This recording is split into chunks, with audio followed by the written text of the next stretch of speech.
Derive an expression for the induced EMF developed when a coil of n turns an area of cross section A is rotated at a constant angular speed omega and uniform magnetic field B. EMF होता है minus का n D phi by D T,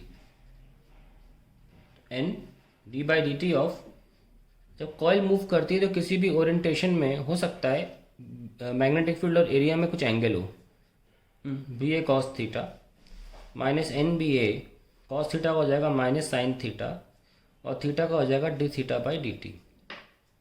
so I get plus का N B A D theta by D T is omega sine और theta की जगह लिख सकते हैं ओमेगा टी.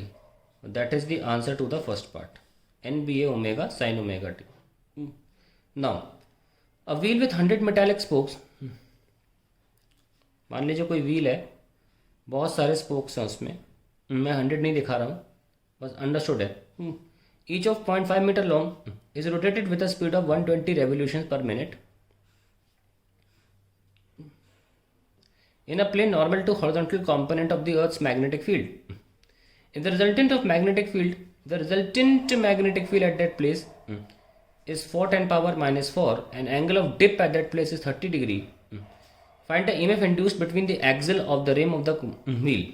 अब देखिए व्हील इस तरह से होती है और व्हील में ऐसे मूव कर रही है.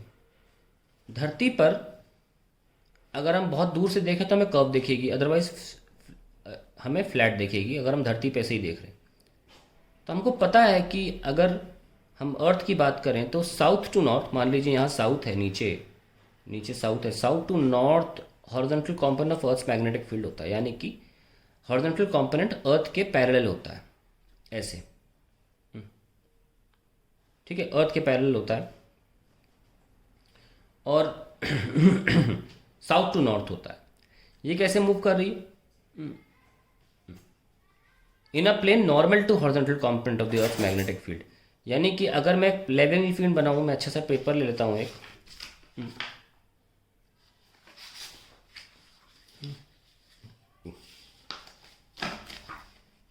अब देखिए जैसे कि ये है नॉर्थ और साउथ और ये ईस्ट एंड वेस्ट, तो horizontal component of the earth's magnetic field south से नॉर्थ जाता है. ये अगर आप अर्थ ले लें, ठीक है, और ये मान लीजिए आप मैग्नेट ले लें, तो ये साउथ होता है, ये नॉर्थ होता है और यहाँ से यहाँ आपका मैग्नेटिक फील्ड जो जा रही है वो बी एच होती है, horizontal component south to north. तो हमने उसको ऐसे दिखाया है और हमसे बोला जा रहा है कि जो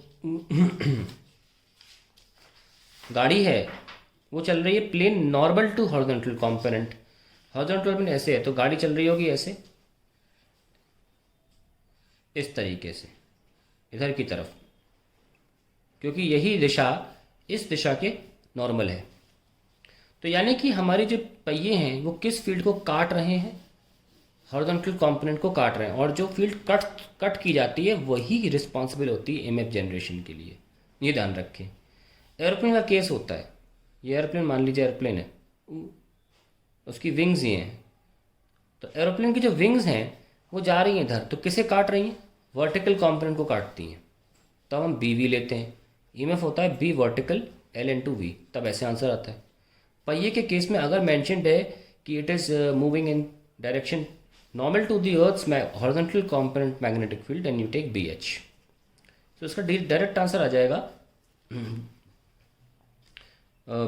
B L square omega by 2, क्योंकि ये रॉड वाला फॉर्मूला है ना, ये वाला फॉर्मूला है ना रॉड वाला, इसलिए ये हम लगाएंगे फॉर्मूले में, ना कि बिलीव कब लगाते हैं? जब सिंगल रॉड ऐसे मूव कर रही होती है, जब रोटेशन होता है रॉड का तो फॉर्मूला ये वाला होता है. इसका डेरिवेशन भी कराया जाएगा, अगर आएगा सैम्पल पेपर्स में. वैसे तो उम्मीद करते हैं कि ये आपको आता है और स्कूल में पढ़ाया जाता है, एनसीईआरटी में सॉल्व एग्जाम्पल भी है ये डेरिवेशन आपको आना चाहिए. EMF induced in a rotating rod, ये लेंथ है, रोटेट कर रही ओमेगा से, तो B L square omega by 2 is the answer. फिर जहाँ पे जो बी है इस वाले क्वेश्चन में वो बी एच लेनी पड़ेगी. ठीक है, अब हम यहाँ से स्टार्ट कर रहे हैं क्वेश्चन को, और जो जो वैल्यू यहाँ पास हम लगा लेते हैं. बी एच लेंथ कितनी है? 0.5 मीटर. ओमेगा कितना है? 120 रेवोल्यूशन पर मिनट. 120 रेवोल्यूशन का मतलब 1 revolution means 2 pi radian minute माने 60 सेकेंड्स। तो ये अब ओमेगा में कन्वर्ट हो गया, डिवाइड बाय लेंथ कितनी 0.5 का स्क्वायर करना था, डिवाइड बाय 2। तो ये मिसिंग है अभी बी एच। हमें दिया क्या है, हमें नेट मैग्नेटिक फील्ड रखी है, देख लो रिजल्टेंट मैग्नेटिक फील्ड गिवन है कितनी 4 10 4। We can also say 4 Gauss, लेकिन एंगल ऑफ डिप भी तो गिवन है, तो हम बी एच निकाल सकते हैं। So we have B H is equals to B cos delta. तो 4 10 और कॉस डेल्टा मतलब कॉस 30 दे रखा है, दैट इज √3/2। तो 2√3 आ गया मेरा आंसर 10 यहाँ लगा लीजिए EMF में 2√3 इंटू 0.25/2 इंटू 4 पाई आ गया। ठीक है, ये भी गया। सो हमें बस क्या बचता है 4 into 0.25 is 1, so √3 pi. Okay, volt is the final answer. अब शायद आप सोच रहे हो नंबर ऑफ स्पोक्स का क्या करें, ये किसी काम का डेटा नहीं है। उसकी वजह सुनिए क्यों, क्योंकि जब आपके पास नंबर ऑफ स्पोक्स होते हैं तो जब जनरेशन होगा तो इस सेंटर से यहाँ पे जनरेशन होगा EMF का, तो सारे के सारे स्पोक्स आपस में पैरेलल में है, और पैरेलल में होने की वजह से ओवरऑल EMF भी वही होगी जो एक स्पोक की है। इसलिए नंबर ऑफ स्पोक्स इस क्वेश्चन में makes no sense, makes no difference to the answer. It's a superfluous data which has no use in the question are known as superfluous data, confuse करने के लिए होते हैं। That is the answer to the question. एक चीज़ में ठीक कर लें, ये 10 मिनट से मिस हो गया था, सो फाइनल आंसर में 10 आ जाएगा। तो इट विल बी √3 पाई 10 करीब करीब ये 6 के आसपास आ रहा है, 3.14 इंटू 1.732। इफ आई टेक 5.5 के आसपास 10 वोल्ट इज द आंसर। दूसरी बात एक और मैंने नोटिस करी सवाल करते वक्त कि यहाँ पे जो डेटा दे रखा है, जहाँ से भी क्वेश्चन मैंने लिया है या बोर्ड को, कि सारे प्रीवियस ईयर या कुछ संभावित प्रीवियस ईयर क्वेश्चंस कहीं ना कहीं दिए रहते हैं, तो आई थिंक ये 0.4 होना चाहिए, बिकॉज ये रियलिस्टिक वैल्यू नहीं है। ठीक है, क्योंकि रिजल्टेंट मैग्नेटिक फील्ड पॉइंट्स में होती है, 10 यूज़ कर रहे हो तो यहाँ 0.4 आना चाहिए था, ना कि 4।